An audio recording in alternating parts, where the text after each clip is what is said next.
નમસ્કાર મિત્રો, માયસેલ્ફ અનુપ રાતડિયા. આજે આપણે એચટાટમાં ઉપયોગી થઈ શકે તેવા થોડા પ્રશ્નો જોઈએ. ફર્સ્ટ ક્વેશ્ચન, ગોવાનું મુખ્ય મથક ખાલી જગ્યા છે. તો મિત્રો, ગોવાનું મુખ્ય મથક છે એ પણજી છે. પ્રશ્ન 2, નીચેનામાંથી કયું રાજ્ય સેવન સિસ્ટર્સમાં સમાવેશ પામતું નથી?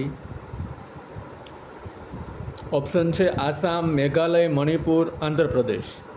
તો આંધ્રપ્રદેશ છે એમાં સમાવેશ પામતું નથી. સેવન સિસ્ટર્સ જોઈએ તો આસામ, મેઘાલય, મણિપુર, ત્રિપુરા, અરુણાચલ, મિઝોરમ અને નાગાલેન્ડ.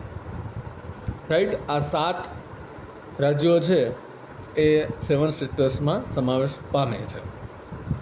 પ્રશ્ન 3, બંધારણની ખરડા સમિતિના અધ્યક્ષ કોણ હતા? તો ડૉક્ટર ભીમરાવ આંબેડકર સાચો જવાબ છે.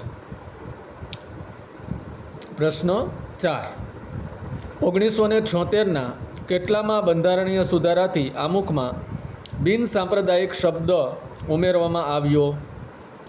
તો 1976ના 42માં બંધારણીય સુધારાથી આમુખમાં છે એ બિન સાંપ્રદાયિક શબ્દ ઉમેરવામાં આવ્યો.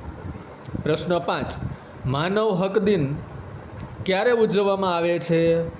તો 10મી ડિસેમ્બરે માનવ હક દિન છે એ ઉજવવામાં આવે છે. Thank you all.